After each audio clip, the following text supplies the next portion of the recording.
Hello అండి అందరికీ welcome to Padma Prasad vlogs. మామిడికాయ తురుముతో ఎప్పుడు చేసే పచ్చడి కాకుండా కొంచెం డిఫరెంట్గా ట్రై చేశానండి.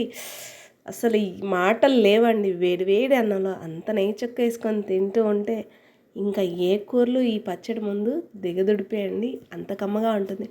ఎలా చేసుకోవాలో నేను మీకు చూపిస్తాను, వచ్చేయండి. ముందుగా నేను పచ్చి మామిడికాయలు తెచ్చుకున్నానండి. పచ్చి మామిడికాయలు పులుపు ఉంటేనే పచ్చడి రుచి ఉంటుంది, అది గుర్తుపెట్టుకోండి. చక్కగా కాయల్ని తెచ్చుకొని నీట్గా 4 సార్లు వాష్ చేసి తోలు తీసేసుకొని కాయల మీద నేను ఎలా తురుముకున్నానండి. ఈ తురుమంతా కూడా పక్కన పెట్టేసుకున్నాను. చూడండి, ఇలా తురిమితే బాగుంటుంది. ఇప్పుడు స్టవ్ ఆన్ చేసుకొని ప్యాన్ పెట్టుకొని 10 నుండి 12 ఎండుమిర్చిని నూనె వేయకుండా కొంచెం దోరగా లో ఫ్లేమ్లో పెట్టి మాత్రమే ఎండుమిర్చిని పొంగనిస్తే సరిపోతుంది. చూడండి, ఇప్పుడు దీంట్లోనే రుచికి సరిపడా కల్లుప్పు వేసుకుందాం. ఉప్పును కూడా 2 నిమిషాలు చిట్పట్లానిద్దాం.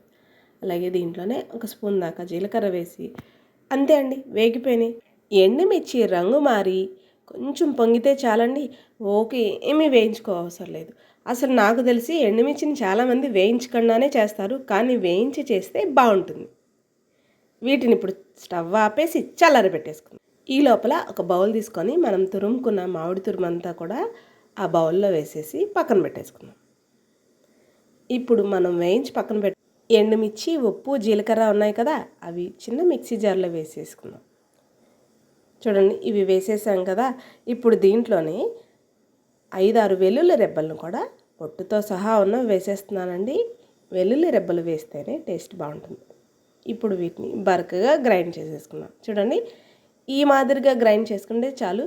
మరి పౌడర్ లాగా వద్దు, అలానే పెద్ద పెద్ద ముక్కలు అస్సలే వద్దు. చక్కగా వీటిని తీసుకెళ్ళి ఇప్పుడు మనం తురుములో వేసి మొత్తం కలిపేసుకుంటే అంతే అండి, పచ్చడి రెడీ. చూడండి, దీనికి ఇప్పుడు ఇంకొంచెం టేస్ట్నిచ్చే తాలింపును కూడా రెడీ చేసుకుందాం. జనరల్గా పచ్చడి ఉప్పు కారం వేసుకుంటే రెడీ అయిపోతుంది కదా. మనం దీంట్లో జీలకర్ర, వెల్లుల్లి, ఎండుమిర్చి, ఉప్పు వేసాము, తురుములో మొత్తం కలిపేసుకున్నాం కదా. కమ్మగా ఉంటుందండి. కొంచెం నోట్లో వేసుకొని మీ ఉప్పు కారాలు అడ్జస్ట్ చేసుకోండి. ఇక్కడ ఏమాత్రం చాలకపోయినా అడ్జస్ట్ చేసుకోవచ్చు. ఏముందండి, కొంచెం సాల్ట్ వేసి మళ్ళీ ఎండుమిర్చిని కాస్త వేయించి మిక్సీ పట్టేసుకొని వేసుకుంటే సరిపోతుంది. ఇప్పుడు దీన్ని పక్కన పెట్టి పచ్చడికి తాలింపు పెట్టుకుందాం. 2 స్పూన్ల దాకా ఆయిల్ వేసుకొని ఆయిల్ కొంచెం వేడెక్కాక ఒక 1/2 స్పూన్ దాకా ఆవాలు, 1/2 స్పూన్ జీలకర్ర. తాలింపులో నేను అన్ని పోపు దినుసులు వేస్తానండి. ఇది కంప్లీట్గా ఆప్షనల్. ఇప్పుడు నేను సాయమినపప్పు, పచ్చిశనగపప్పు కూడా వేశాను. చాలామంది ఆవాలు, జీలకర్ర, కరివేపాకు, ఎండుమిర్చి కూడా వేసి తాలింపు వేసుకుంటారు. వేసుకోవచ్చు, బాగుంటుంది. కానీ ఇవన్నీ వేసి చేస్తే ఇంకొంచెం బాగుంటుంది. ఇప్పుడు దీంట్లో నేను 4 వెల్లుల్లి దంచి వేసుకున్నాను. దీంట్లోనే కాడలతో సహా 2 ఎండుమిర్చిని ముక్కల కింద కట్ చేసి వాటిని కూడా వేసేసి 1/2 టీ స్పూన్ దాకా ఇంగువ వేశాను. చాలామంది మీరు ఎక్కువ ఇంగువ వాడుతున్నారు అంటున్నారు. ఏమీ పర్వాలేదు, ఇంగువ చాలా హెల్త్కి మంచిది, పైగా కమ్మగా ఉంటుంది. ఒక 2 రెబ్బలు కరివేపాకు కూడా వేసి చూడండి, తాలింపుని దోరగా గుమాయించి వచ్చేటట్టు వాసన వేయించుకుందాం. చక్కగా తాలింపు వేగింది కదా. ఇప్పుడు మనం చేసి పక్కన పెట్టుకున్న మామిడికాయ పచ్చడి తురుములో వేసేసి తాలింపుని మొత్తం కలిపితే అంతే అండి, పచ్చడి రెడీ. చక్కగా వారం పాటు ఉంటుంది బయట. ఫ్రిడ్జ్లో అయితే ఒక 15 రోజుల పాటు ఉంటుందండి. అలా అంటాం కానీ 4 రోజుల్లో ఖాళీ చేసాము ఇంత కమ్మగా చేసుకుంటే. నచ్చిందండి మీకు ఈ వీడియో?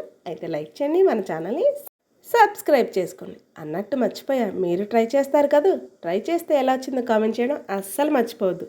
ఈ ఉగాదికి మీరు ఈ పచ్చడిని ట్రై చేసి ఎలా వచ్చిందో కామెంట్ చేస్తారని నేను ఆశిస్తున్నాను. ఉంటాను మరి.